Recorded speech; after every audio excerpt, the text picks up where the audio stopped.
It would help if I just removed the thing and the thing. Wow, this is a hot mess, isn't it? It's like an unwanted patch on a Friday afternoon, morning, wherever you are. And also, I just got a message. The reason I was distracted is that hello to everyone on LinkedIn and YouTube who are watching us, because I got a message from X, the platform formerly known as Twitter, that unless we upgrade to a premium version, we can no longer stream there live. Isn't that a shame? Welcome to The Erich Show, featuring your hosts, Javvad Malik and Eric Krohn. Timely topics, poorly presented.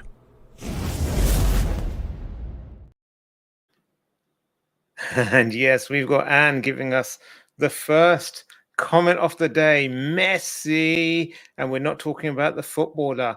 Instead, we are talking about the human waste that we known as. Eric Krohn, how you doing, sir? Oh, Lord have mercy. Yeah, this was really bad. I mean, this was exceptionally bad. You're usually pretty bad at kicking this off, but you really took it to extremes today. But I like how you tied it into the whole mess that we're seeing everywhere else, because damn, some people are having bad days. Yeah. And thankfully, we do not work for any of those companies, so we have nothing to say. It's funny that it's literally like a few lines of code have brought most of the world to a standstill, and I think it just illustrates what a thin line we are living on between like order and chaos, and the complete destruction of civilization as we know it. You're sounding more and more like a conspiracy theorist every moment. But you may not be far off, because I do know some people that are kind of going, this is why we can't live in a digital currency society, because stuff like this does happen. And although the scale of it is absolutely huge, and it doesn't happen that often, it has happened before where a lot of things have been impacted by a single outage, by a change in BGP records routing all the traffic through China or stuff like that, right? We don't realize it, but yeah, we're kind of always on the cusp of not being online. Exactly, which makes your off-grid farm make even more sense, you prepper. What can I say? I'm not a total prepper, but you know what? One of the things we've learned here in Florida, though, because we have the hurricanes, we have the storms, we have that kind of stuff, is you really do need to be prepared for times when everything goes away, at least for a little while. Because when it happens and, coming into a hurricane, especially a major one, you'll see the stores just get wiped out of everything. And people are running around, they're having fits, they're trying to find stuff. Other folks are gouging each other on the price of generators and stuff like that online. And it's a giant mess. And it's like, didn't this just happen last year? Like haven't we done this before? When are we going to learn our lesson? But, Yeah, it's one of those things. Once you get used to something, you can't. It's harder to reconcile that thing not being there. So like over here, we're used to 24-hour stores, like big supermarkets open 24 hours, yet they're closed over Christmas Day or something. And so a day before, it's the same thing. It's might as well be a hurricane. People are just in there stocking up on stuff. You see them loading up their trolleys or carts, as you would call them. I don't know, whatever things with wheels on them where you put all your shopping on. Right. Almost to the point where you think, is this shop never opening again? Is it like a closing down fire sale? That's how much they do it. And half the time it's stupid stuff. It's like stuff you don't really need, but yeah, I don't know, man. Like I said, we see it every year. We see a run on plywood for covering windows. It just happens. But this is definitely a lesson in how quickly things can go wrong. And this is a lesson. This one we're talking about here with Crowdstrike is a lesson in how large organizations can permeate so many areas of our lives and we don't even realize it. Yeah.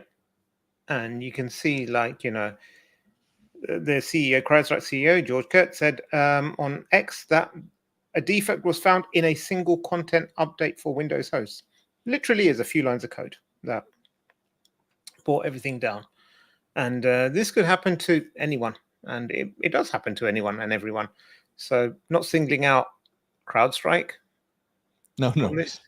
This can't happen to anyone at this scale, Javvad. That's kind of my point. If some backwards somewhere does something, it affects a couple of customers. But if you look at how many people are impacted by this one vendor having a significant problem like this, but then what if there was a bad code pushed out to iOS and all of a sudden every iPhone's bricked?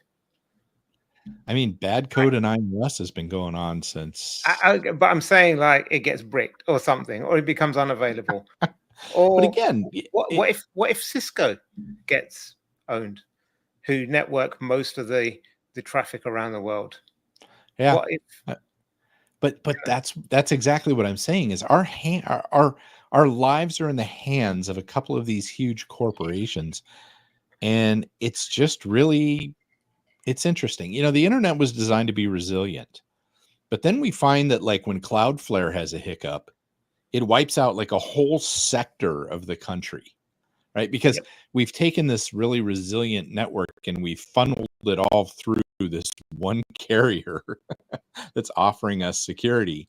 And then when that goes down, it takes everything down. So the resilience is kind of one of those things that's a little bit overstated these days. But that was the original idea of the internet was traffic goes down here, it reroutes. Everyone talks about resilience now, but you know, you're right. It's like when one of the AWS data centers go down and people's Roomba can't go out to vacuum their house because it's lost the maps of your house now. Exactly. We don't realize how much, you know, I've been playing Fallout 4 a bit lately again. And, you know, I've also taken my kids down the trip of Resident Evil, you know, and the Umbrella Corporation. Yeah. Right. But there's, in both of those franchises, there's these huge conglomerates that basically run everything, right? Especially in Resident Evil with the Umbrella Corporation. It's the same sort of thing, right? We see this, we've seen this laid out for a long time. I don't know if you've ever seen the show Better Off. What is it? I'll have to think of it. It's a show about basically corporate America, right? And oh yeah, very good. OS or Rory, update issue. Asking the good question. See, Eric, now why don't you answer that? Go on. Well, it's kind of it certainly affects only that OS, right? But the update that came from CrowdStrike that was pushed without somebody saying, okay, I'm willing to put this in place, was the breaking point. It could be a change in the OS that changed or that impacted or had an issue with the CrowdStrike update. We don't know all the details yet on this. And yet here you are.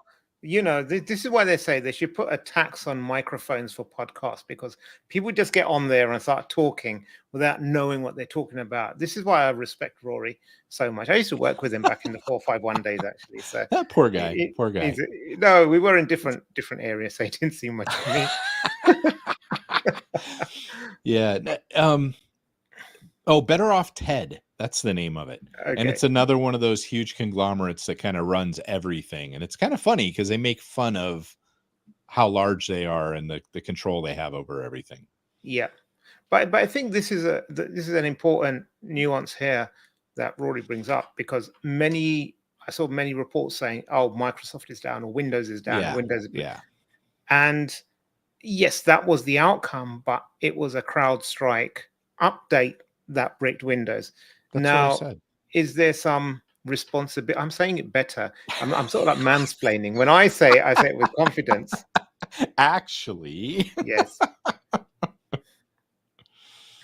Yeah. The number of users pieces that can be served by individual security providers. See, though, that gets into the whole area where if one provider is awesome and you deny that to a bunch of other people, where do you draw the line on that, right? CrowdStrike, in all fairness, CrowdStrike is a very good product, and that's why it dominates the landscape so much. So who's to say, well, you get the good protection and the rest of you, they've already used their quota. We can't give it to you anymore. You can go use Kaspersky now. Oh, sorry. Right. Dude, I have to say, I called it this morning. I said in our little group chat, I was like, Kaspersky's going to come out. This is when their marketing team comes out with a, wouldn't happen if it was us sort of thing. And that's exactly what they did on Twitter. Is they basically, they said, you wouldn't be having this problem if you were with us. Yeah. I think ooh. Also this brings about a lot of the free market antitrust issues. And I know because if you start limiting that, then you've got Windows have their own Defender product that they prefer people to be on. And then do you treat that as a separate offering because Microsoft bundle everything in together? I'm not entirely sure. Yeah, and Microsoft's pretty pushy about stuff like this. Yes. Right? Like, I don't know if you've installed Windows in any recent amount of time. No. But it's getting more and more difficult to the point you have to like disconnect a network and go through these steps in order to set it up without setting up a Microsoft account. Like, if I just want a local user and not a Microsoft account, I got to jump through crazy hoops on Windows 11 just to get that to work. Okay, so they're kind of pushy on that. To your point about things like Microsoft Defender is right. I mean, they really, really do push that kind of stuff hard. And conspiracy theorists might say, hey, maybe this is Microsoft trying to get some space. I don't know, but no, but this comment, I think it does highlight the need for robust release management for every side. So the vendor, the third party, the organization, everyone needs to do their part and take accountability for the fact that it works. And no more of this automatic pushing without you having to agree with it kind of crap. I mean, that is a bad part that would happen here. Happened. At this level, it should. I can understand that being on an IoT speaker you might have at home or a consumer device where people might not be very good at patching stuff. So you say like, okay, it's easy. It might brick it, but you're only going to affect a few customers of yours. But when you're like running on a large percentage of the world system, when Starbucks can't sell coffee because everything's down. I mean, that happened here. That's what's going on here. There's a responsibility. There's an issue with trust us. We'll push it out. Everything will be fine. Now we can't do that anymore. This stuff runs at like ring zero, man. It is in the kernel. It's in there with like the main things that run everything, and it has God power over computers. Yeah. Do you want to do a different story? Do you want to move on? Is there another story today, man?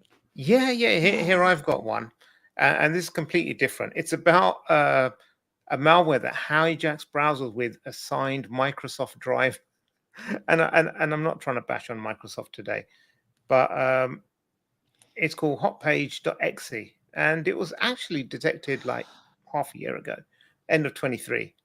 But it was published by ESET today. And the thing is that the driver was signed by Microsoft, but attributed to a Chinese company. And so, that's how it basically bypassed some of the. So was it really signed by Microsoft? Because weren't there a couple of signing certificates that had been stolen, breached? Yeah. So they exploited Microsoft's driver code. There you go.